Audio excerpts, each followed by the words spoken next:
கோபுர தரிசனம் கோடி புண்ணியம் என்பதற்கேற்ப இங்குள்ள வடக்கு பிரகாரத்தில் வடமேற்கு மூலையில் நின்று பார்த்தால் கிழக்கு ராஜகோபுரம், அம்மன் கோபுரம், சிவன் கோபுரம், முருகன் கோபுரம், மேற்கு கோபுரம் என அனைத்து கோபுரங்களும் தெரியும். இந்த இடத்தில்தான் கோயில்களுக்கான மிகப்பெரிய மணி அமைக்கப்பட்டுள்ளது.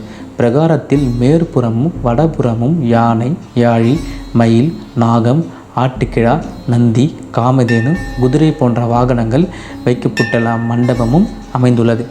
இப்போது நீங்கள் பார்த்துட்ருக்க கோவில் வந்து மயிலாப்பூரில் இருக்க கபாலீஸ்வரர் கோவில். இந்த கோயிலோட சிறப்பு மற்றும் நீங்கள் அறியாத தகவல்களை பற்றி நம்ம பார்க்கலாம். இந்த கோயிலுக்குள்ள நிறைய ஃபோட்டோஸ் எடுக்க முடியாது, வீடியோ எடுக்க முடியாது. ஏன்னா மொபைல் ஃபோன்ஸ் வந்து நாட் அலவுட். வெளியே கோயிலை சுற்றி வெளியே எடுக்கலாம், கருவறைக்குள்ளே ரொம்ப முக்கியமான இடத்துல சில இடத்துங்களில் ஃபோட்டோ எடுக்கக்கூடாது. அதனால் கோயிலுக்கு வெளியே இருந்து இந்த குளத்துலேருந்து ஃபோட்டோ எடுத்துகிட்ருக்கேன். கோயிலுக்குள்ளே போய் சின்ன சின்ன ஃபோட்டோஸ் வீடியோஸை பற்றி பார்ப்போம். முக்கியமாக கோயிலோட வரலாறுகளை பற்றியும் சிறப்புகளை பற்றியும் நீங்கள் அறியாத தகவல்களை பற்றியும் நம்ம தெரிஞ்சுக்கலாம். மறக்காமல் நம்ம சேனலை சப்ஸ்கிரைப் பண்ணுங்கள். இந்த கோயில்கள் சம்மந்தப்பட்ட வீடியோஸ், கோயிலோட வரலாறு, சிறப்புகளை பற்றி நம்ம சேனலில் தொடர்ந்து நிறைய வீடியோக்குள்ள இருக்கும். மறக்காமல் சப்ஸ்கிரைப் பண்ணுங்கள், லைக் பண்ணுங்கள், உங்கள் ஆன்மீக நண்பர்களுக்கு ஷேர் பண்ணுங்கள். இப்போ நம்ம வீடியோக்குள்ளே போகலாம். இந்த கோயிலுக்கு வந்து பார்த்திங்கன்னா பெரிய வரலாறு இருக்குது. முடிஞ்சளவு இந்த வீடியோவில் சொல்கிறேன், அப்படின்னா பார்ட்டில் சொல்கிறேன். ஸ்தல வரலாறில் என்ன சொல்கிறாங்கன்னு பார்த்தீங்கன்னா, சிவபெருமானிடம் வந்து பார்வதி அம்மா வந்து கேட்குறாங்க.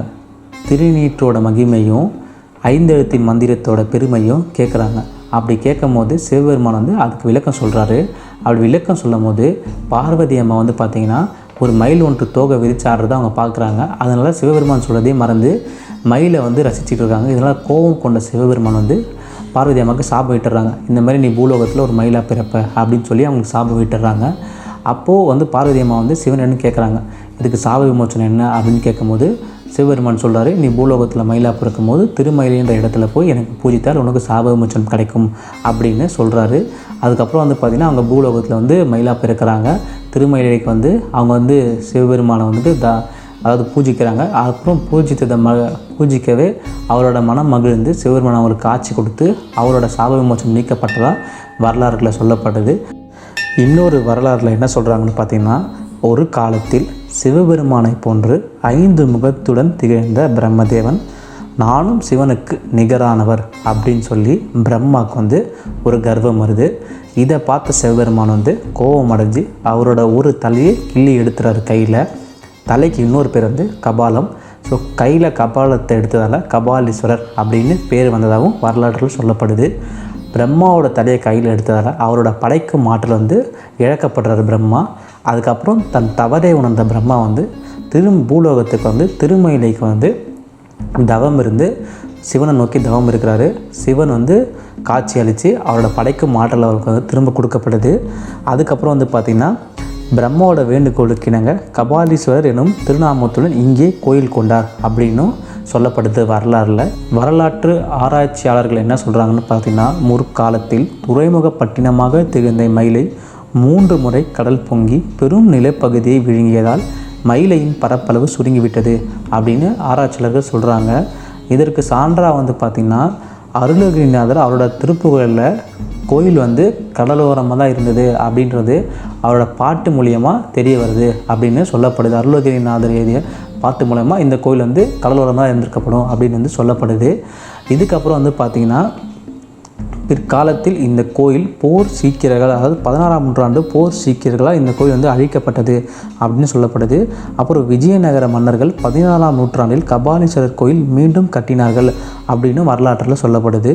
அப்பொழுது இக்கோவில் மதில் சுவரில் உட்பகுதியில் 2 கல்வெட்டுகளும், முருகன் சன்னதியில் 1 கல்வெட்டும், அம்பாள் சன்னதியில் உட்புறத்தில் 2 கல்வெட்டுகளும், வடக்கு வெளிப்புற காரத்தில் வடக்கு நோக்கி 8 கற்களின் தொடர்பின்றி சிதறுண்டு கல்வெட்டுகள் உள்ளன அப்படின்னு சொல்லப்படுது. இவைகள் எல்லாம் முன்பு கடற்கரை ஓரம் இந்த கோவில் இருந்ததற்கு சாட்சியாக வந்து சொல்லப்படுது. சமீபத்தில் 50 ஆண்டுகளுக்கு முன் தோண்டி எடுத்த கல்வெட்டுகளும் இங்கே இருக்குது அப்படின்னு சொல்லப்படுது. இது மட்டும் இல்லாமல் பல்லவ மன்னன் நந்திவர்மனை மயிலை காவலன் என்கின்றது நந்தி கலம்பகம். அப்பர், சுந்தரர், திருஞான சம்பந்தர் மற்றும் சேக்கிழார் ஆகியோரால் பாடல் பெற்ற அற்புத தலம் வந்து மயிலை. சூரனை வதம் செய்யும் முன்பு முருகப்பெருமான் இக்கோவிலில் சிவனை வேண்டி தவமிருந்து சிவனும் அம்பிகையும் இவருக்கு காட்சி தந்து வேலாயுதம் வந்து தந்ததாக சொல்லப்படுது.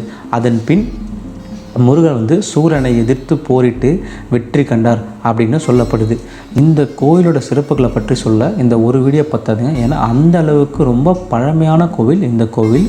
பங்குனி மாதத்தில் 63 திருவிழான்னு ஒன்று இங்கே நடக்குங்க. அது ரொம்ப சிறப்பாக நடைபெறுமா. அந்த திருவிழா வந்து ஒரு 5 வருஷமோ 10 வருஷமோ நடைபெறலை. 8ஆம் நூற்றாண்டிலிருந்தே கொண்டாடப்படுகிறது அந்த திருவிழா. அந்த அளவுக்கு ரொம்ப முக்கியமான திருவிழா. அது மட்டும் இல்லாமல் இந்த கோயிலில் இருக்க குலத்துக்கு வந்து என்னென்னு பார்த்திங்கன்னா நிறைய சிறப்புகள் இருக்குது. அதில் ஒன்று சொல்கிறேன். கலிங்க தேச அரசனின் தருமனின் மகன் சாம்பவன் என்பவன் தனது பெரும் பாவங்களை தீர இங்கு வந்து பங்குனி உற்சவத்தன்று இந்த தீர்த்தத்தில் நீராடி ஸ்ரீ கபாலீஸ்வரை வணங்கி அவருக்கு வந்து முக்தி கிடச்சதாக வந்து சொல்லப்படுது புராணங்களில். இன்னும் இந்த கோயிலுக்கு நிறைய சிறப்பு இருக்குது, வரலாறு இருக்குது, புராணங்கள் இருக்குது. ஆனால் நான் ரொம்ப கம்மியாக சொல்லியிருக்கேன். இன்னும் உங்களுக்கு தெரிஞ்சுக்கணும் இந்த சிலைகளை பற்றி, இந்த சிற்பங்களை பற்றி, அதுக்கும் தனி வரலாறு இருக்கும். அதை பற்றி நீங்கள் இன்னும் தெரிஞ்சுக்கணும்னு ஆசைப்பட்டீங்கன்னா கீழே கமெண்ட் பண்ணுங்கள். நான் கண்டிப்பாக அடுத்த பதிவில் இன்னும் நிறைய தெரிஞ்சு உங்களுக்கு நிறைய வீடியோ போடுறேன். மறக்காமல் வீடியோ பிடிச்சா சப்ஸ்கிரைப் பண்ணுங்கள், லைக் பண்ணுங்கள், உங்கள் ஆன்மீக நண்பர்களுக்கு ஷேர் பண்ணுங்கள். நன்றி.